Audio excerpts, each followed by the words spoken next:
Salut tout le monde. Bon, je vois que vous avez bien apprécié le live avec Franck Atem. Et il y a eu de super questions. Et puis on a eu un Franck Atem magistral, comme d'habitude. Je pense qu'il reviendra. Il reviendra sur cette chaîne plusieurs fois. Parce que c'est un mec génial. Bon, je voulais revenir sur un sujet, c'est-à-dire la conscience universelle et versus le champ de conscience.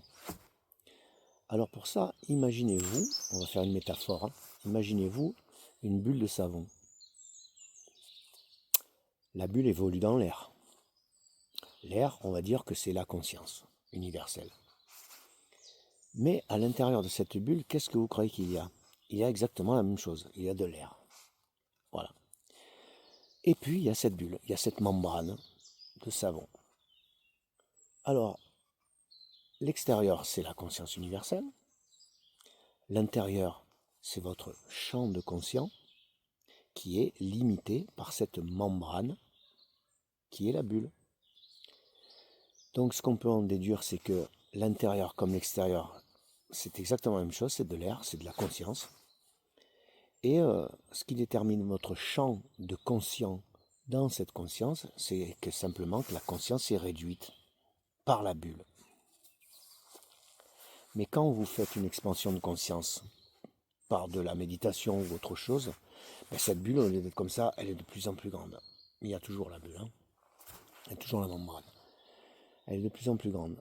Ce qui fait que vous avez accès à plus de choses de la conscience. Voilà. Et quand vous êtes en état bêta comme maintenant, votre bulle est réduite. Vous avez un champ de conscience réduit. C'est-à-dire que vous ne vous posez pas des questions existentielles ni métaphysiques, vous pensez à ce que vous allez faire tout à l'heure, la liste des courses ou n'importe quoi, vous vivez normalement, quoi. Voilà. Donc, qu'est-ce que c'est cette membrane?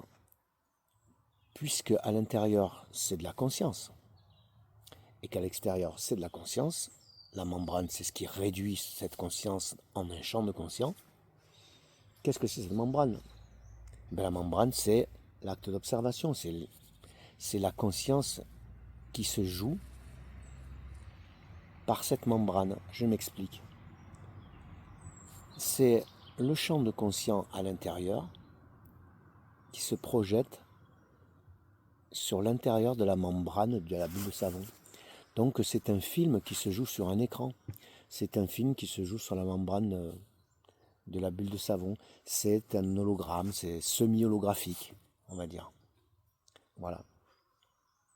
Donc ce que nous vivons, ce qui nous paraît réalité, ce qui nous paraît la vie, en fait c'est juste qu'un film qui est projeté sur la membrane qui sert de séparation entre la conscience et ce que nous sommes, ce que nous croyons être, l'ego. Voilà, donc le film, c'est l'acte d'observation de la conscience. C'est la membrane. Voilà, je ne sais pas si j'ai été très clair, mais pour moi c'est tellement évident. Voilà. Donc mes amis, je vous invite à comprendre que vous n'êtes pas la membrane, que la membrane. Vous êtes aussi l'intérieur de la membrane et l'extérieur de la membrane. Parce que si cette membrane était infinie, ce qui est impossible, ou allez, on va dire extrêmement plus développé, vous auriez un champ de conscience extrêmement plus développé. Donc vous pourriez avoir accès à d'autres choses qu'on ne voit pas, qu'on n'entend pas, qu'on ne ressent pas. Voilà. Donc, quel intérêt à avoir un champ de conscience plus développé?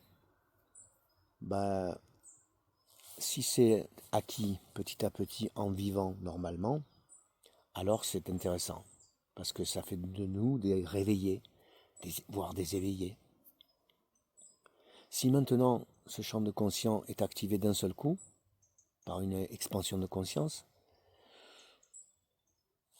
ça fait de nous des gens qui ont aperçu ce qu'on pourrait être, ce qu'on est en fait, c'est-à-dire on est la conscience, et qui aurait vu peut-être des situations de son futur potentiel.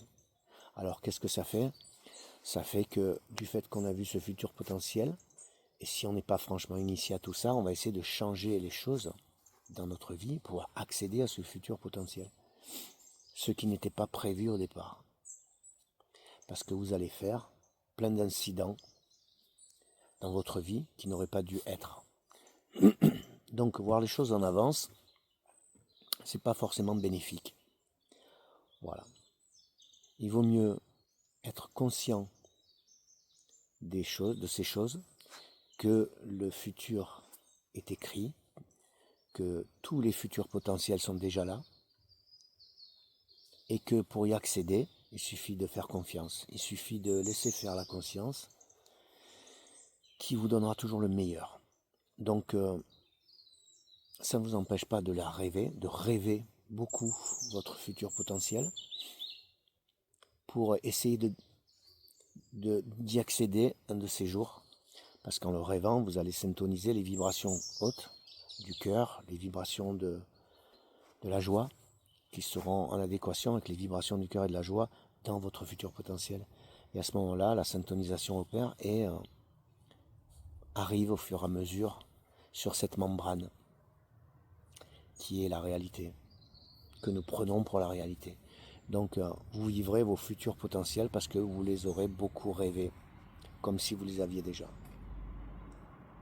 Voilà, ça c'est la mécanique quantique qui le dit. Mais c'est aussi logique quand on comprend ce qu'est la conscience et le champ de conscience. Voilà, donc essayez de forcer les choses par de la méditation forcée, par des psychédéliques ou par ce qu'on veut. Je ne crois pas que ce soit vraiment une bonne chose. Soit ça vous vient comme ça, soit vous avez, dans votre vie, vous avez des flashs comme ça de lucidité, de conscience accrue. Et ça, c'est la conscience qui vous l'envoie, c'est que vous en avez besoin. Soit vous n'avez rien, et votre cheminement est pas à pas, parce que vous avez intégré au fur et à mesure les choses. Et c'est tout aussi bien. Alors je vais faire une petite précision. Je parlais d'accéder à son futur potentiel par le rêve, par les vibrations du vide, les vibrations infinitésimales du vide quantique et leur syntonisation. C'est différent que d'y accéder par le mental, c'est-à-dire faire des choses dans sa vie qui vont finir par faire arriver éventuellement ce futur. Mais vous aurez sacrifié beaucoup de choses dans votre vie auxquelles normalement vous auriez dû prendre part, vivre. Voilà. Donc c'est différent. Rêver les choses et y accéder de manière quantique, c'est la conscience. Y accéder de manière par le mental, c'est-à-dire provoquer les choses, peut-être écraser les uns et les autres pour arriver à votre but, c'est autre chose. C'est pas pareil. Parce que ça, c'est de l'ordre du karma après. Et comme le monde est en équilibre, à un moment donné, il va falloir le payer d'une manière ou d'une autre. Donc, changer les choses karmiquement, pas bon. Faire arriver les choses de manière quantique et par la conscience, là, c'est bon. Le chanteur qui avait tout compris déjà, il chantait, c'était Jean-Louis Aubert, il chantait juste une illusion, une bulle de savon.